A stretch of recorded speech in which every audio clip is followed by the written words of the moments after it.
Բարև ձեզ հարգելի քաղաքացիներ, 10-15 րոպե ժամանակ ունեմ եւ որոշեցի այս ընթացքում արագ լայվ մտնել։ Մի կարևոր փաստ եմ ուզում ձեզ ներկայացնել, որը այսօրվա չի, 2 օր առաջվա է, բայց որոշեցինք Միքայելի ծնողների հետ, որ ճիշտը մի փոքր ավելի ուշ սրա մասին հանրությանը տեղեկացնելն է, այսպես թե այնպես պետք է հանրությանը տեղեկացնեինք։ Լրագրողները երեկվանից ինձնից հարցնում են, այս միջադեպը արդեն շատերը գիտեն սրա մասին, ոնց հասկանում եմ, եւ ճիշտը այն է, որ մանրամասները ես ներկայացնեմ, իհարկե եթե հարցեր լինեն, դրանց պատրաստ եմ պատասխանել, առավել եւս, որ պատմությունը ոչ թե ավարտվել է, այլ այս պահին միջանկյալ հատվածն է ավարտվել։ Ինչա տեղի ունեցել Կիրակի օրը Ծաղկազարդին մոտ առապես ժամը տենց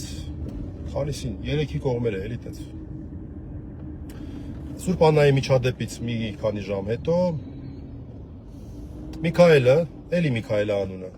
տղաներից զույգ եղբայրներից մեկի անունն էլ չէ Միքայել։ Մեր Միքայելը, գնաց Դավիթն ու Միքայելն են մերը, բայց տենց նշենք, որ խոսքը վերաբերում է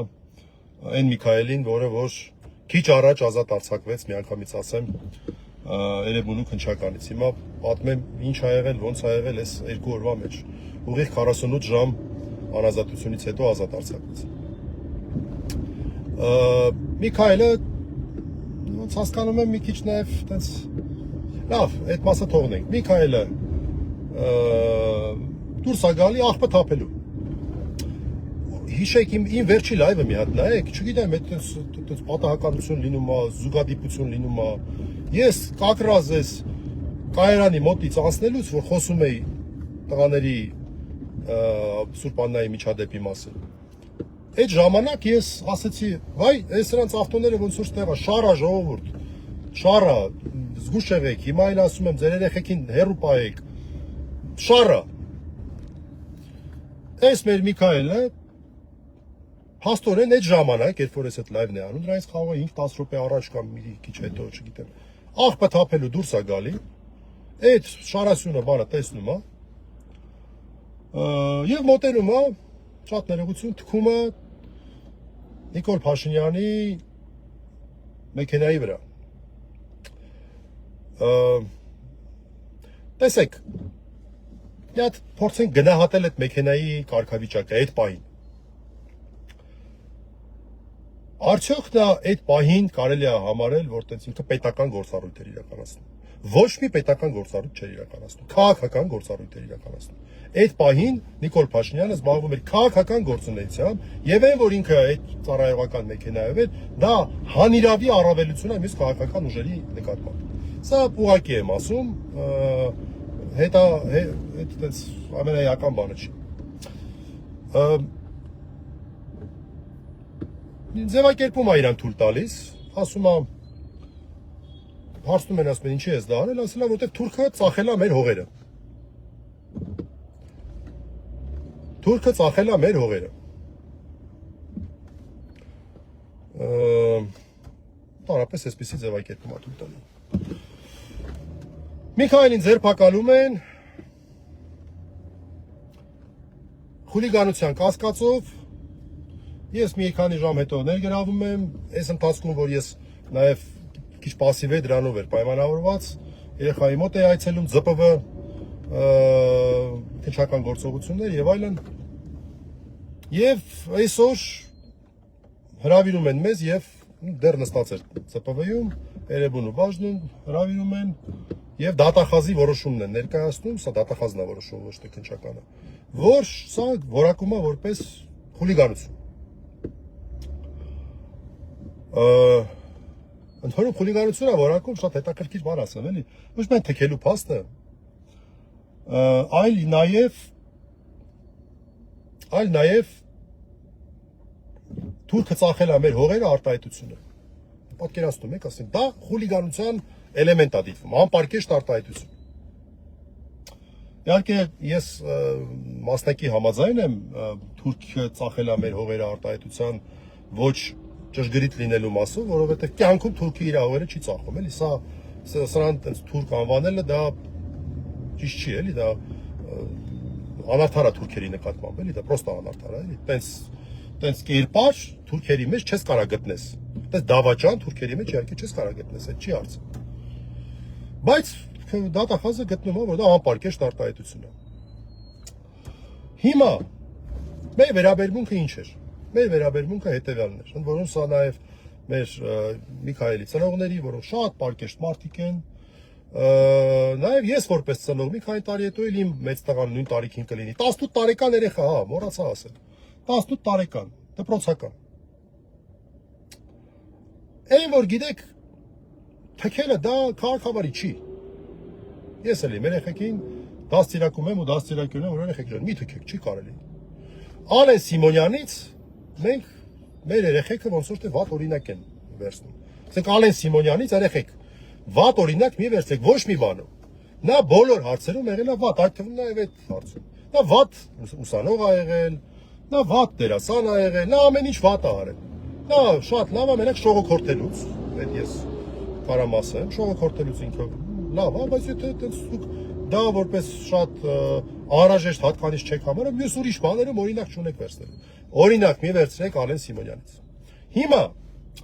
մնացածի մասով, տեսեք, եթե Ալեն Սիմոնյանի մեղադրական դատավճիռը բերեն դնեն սեղանին, դաժե ես կընդունեի, կասեի, հա, ես էլ եմ ստեղ մեղավոր։ Բայց էսի չի երկիր է, այսինքն Ալեն Սիմոնյանը մարդու երեսին թքի, դա հանցագործություն չի։ Երեխեն ինչ որ այդ պահին իր դիրքորոշումը արտահայտել է այդ ոչ շատ քաղաքավարի ձևով, դա հանցագործություն է, տենց ոնց կլինի, այսինքն տենց ակնհայտ խտրական վերաբերմունք կլինի, 48 ժամ էլ նստեց երեխեն։ Տենց լինում է։ Ալեն Սիմոնյան, այս մեղադրանքը նաև Ալեն Սիմոնյանի մեղադրանքն է։ Վաղը մյուս օր այն ամեն ինչը, որով որ նրանց խուլիգանություն չի, սա խուլիգանություն է։ Սա նաև ցույց է տալի, որ վաղը մյուս օր Ալեն Սիմոնյանի հետ դեպքով պետք է պայման, երբ որ Հայաստանում վերականգնվի իրավապաշտպանքը, այդ հարցը նորից քննարկման առարկա դառնա։ Ասեք ո՞նց ալնում։ Նորից եմ ասում, Ալեն Սիմոնյանը թքում է մարդու երեսին, այսինքն մարդու երեսը ավելի երկրորդականական բանի, վարչապետին սպասարկող ավտոն։ Դաժե չեմ ասում Նիկոլ Փաշինյանը, չնայած դա այդտեղ ոչ թե վարչապետին, այլ Նիկոլ Փաշինյանի սպասարկող ավտոն է, որտեղ ինքը որպես վարչապետ հանդես չէր գալի։ Այդ ավտոն հանիրավի առավելություն է, որից ինքը օգտվում է։ Հերիք չի օգտվում է մի հատ էլ մարդկանց որպես վարչապետ խոստումներ է տալի եւ քրեական գործ չի արություն դրա համար։ Նրանք էլ ընդունում են աշխատանքի տեղավորելու եւ այլն։ Այս երեխեքին ինչի ենք մենք բանանում, այտենց ցույց տալի թե այս երկիրը դու չնայած པարզ է, այս երկիրը իրավական պետության է զրոյական մակարդակ էլի։ Իհարկե նորից եմ ասում, ես էլ որպես ծնող, լրիվ հասկանում եմ ծնողներին, իմ երեխեքին այսօր գնալու եմ մի հատ օր ժամանակ գտնեմ, նստեմ, մի հատ դաստիարակչական զրույց ունենամ, ասեմ երեխեք ջան, դուք եթե հանգարց տեսնեք, որ մի հատ ինչ որ տենց մտ ոչնչություն կամ չգիտեմ, տենց լսեք, որ ինքը տենց հայտնի է նրանով, որ թքում է մարդկանց երեսին, օրինակ մի վերցրեք այդ մարդկանցից։ Չի կարելի։ Դա քեխ է։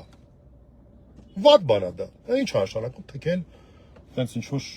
չգիտեմ։ Այդ իմ կարծիքն է, կարող է իմ կարծիքը չեք կիսում։ Այս մասով ես եւ Միքայելի ծնողները համակարծիք ենք։ Բայց մնացած մասով, որ սրա անունը դնենք հանցագործություն, երեխուն պիտակենք որպես հանցագործ, այ քեզ բան։ Ալեն Սիմոնյանի դատավճիռը լինի սեղանին, հարց չկա, ես էլ կասեմ, ես էլ եմ մեղավոր, ես էլ եմ խուլիգանախներ։ Ինձ էլ տարեք դատեք։ Հա, բայց եթե այդ մարդու արածը հանցագործություն չէր, հանցագործություն չէր, ըստ քննչական մարմինների։ Այդ ո՞նց եղավ այս առարկա հանցագործությունը։ Ուրեմն կամ խնդրեմը նրա մեջ է, որ քննչական մարմինները անկողմնակալ չեն, կամ էլ հարցը այն է, որ դա տես թույլատրելի առարկա, չենք ուզում, չէ՞ դա թույլատրելի առարկա համարել։ Բայց այդ ո՞նց եղավ, որ տենց Ալեն Սիմոնյանի արածը հանցագործություն չէր։ Այսինքն ինքը մի հատ ներողություն տես կիսաբերան խնդրեց, ընդ որում տես կավերզայով էլի, նես չի որ տես նորմալ բան տես զղջման ոչ մի բան մենք չտեսանք ու տենց հա պրծավ այդ թեման, հա։ Իսկ այս երեխան գերազանցիկ, այն որ տեղը տեղին է, քեֆդ բերող երեխա էլի, որ ամեն ինչով։ Մեր Միքայելը։ Այս պահին մենք ունենք մեղադրյալի կարգավիճակ խուլիգանության առաջին մասով, կիրառվել է բացակայելու արգելք խափաման միջոցը, խափաման միջոցը քննիչի կողմից է կիրառվել, հնարավոր առավել մեղ խափաման միջոցներ, մեղադրանքը առաջադրվել է դատախազի կողմից, իմ համար պրոստը առհասկանալի է, ասենք այդ արտահայտությունը թուրքը ծախել է մեր հողերը։ Դա ո՞նց եք դուք դիտում որպես բան, անպարկեշտ արտահայտություն խուլիգանություն, ո՞նց եք դիտում։ Հետո էլ նույնը Տալեն Սիմոնյանը, այն ժամանակ մարդը որ խոսում էր, էս էին անում, այն էին անում, հիմա տեսեք, այս հա ձեր բանը, այս ամեն ինչը փաստագրվում է, չէ՞, սա պաշտոնական փաստաթուղթ է, չէ՞։ Հա լավ, հիմա ասենք թե թուրքերի հետ համատեղ եվրոպացիները ասենք ձեզ պատժկա են անում։ Ադրբեջանցիները բացահայտ են պատժկա անում։ Մի օր բրցնելու է, չէ՞, այդ վիճակը։ Այս ամեն ինչը փաստագրված է, չէ՞։ Այս հիմա որ ես խոսում եմ, դա էլ է, չէ՞, փաստագրվում։ Դա էլ է դառնում հանրության սեփականություն։ Այսքանն էի ուզում ասել, որովհետև այսպես թե այնպես լուրը լինելու է, ես ուզում եի, որ տեղեկությունը լինի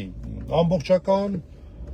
ես կարծում եմ նաև պաշտոնական էլ պարզաբանումներ կլինեն, դրա համար ես նաև այն ասեցի, ինչ որ պաշտոնական պարզաբանումներում գուցե ասեն, մեր խոսքերը մենք ես կրկնեցի այստեղ, որ մենք այո հայտարարել ենք, որ ես այն դաստիարակությունը չեմ ստացել, որ այդ քայլը անեմ, դա ես չեմ համարում ճիշտ քայլ, դա փաստ է։ Եվ ես էլ եմ դա իմ անունից էլ եմ դա ասում։ Շատ կներեք իմ երեխեն էլ լինել, նույնը ես էի ասում, տղա ջան, ումից ես օրինակ վերցել, Տալենից ես օրինակ վերցել, այդ անդաստիարակից ես օրինակ վերցել, մի արա չի կարելի տենց։ Էսա։ Հետ պայեք ձեր երեխաներին անդաստիարակներից օրինակ վերցնելուց,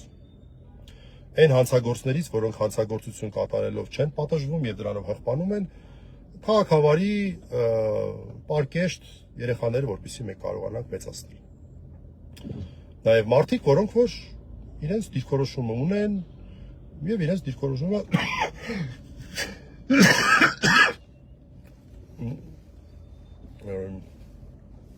մի խոսքով։ Այսքանը շնորհակալություն ուզում եի հայտնել սրա մասին։ Հարցեր լինեն ինձ, իմ հետ կապվեք, խնդրում եմ ծնողներին մի անհանգստացրեք երեխային, մի անհանգստացրեք երեխայի լավագույն 18 տարի լրացած է իհարկե, բայց ես համարում եմ երեխա էլի, ես այն մխիթար գոշի սկզբունքով եմ առաջնորդվում, որ ես մինչև 20 տարեկան հələ երեխա ենք համարում, ես էլ մի քանի տարուց էլ իմ երեխան էլ մի քանի տարիքին կլինի։ Ես որպես երեխայի լավագույն շահից ելնելով եմ այս ընթացքում, թե իմ լռությունը, թե հիմա իմ խոսքը, բոլոր հարցերը ինձ, խնդրում եմ ընտանիքին եւ երեխային խնդրում եմ չանհանգստացնել, ավարտական դասարանի աշակերտ է,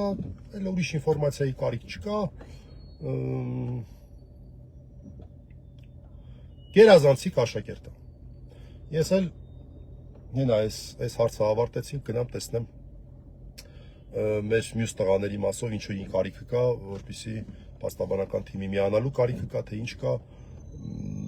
Ես տեսա, որ տղաներից Դավիթին տանում են փաստորեն կալանքի, տեսա, որ դատավորն էլ մնացական Մարտիրոսյանն էր, ինչ ասեմ, այսքանը հաջողություն։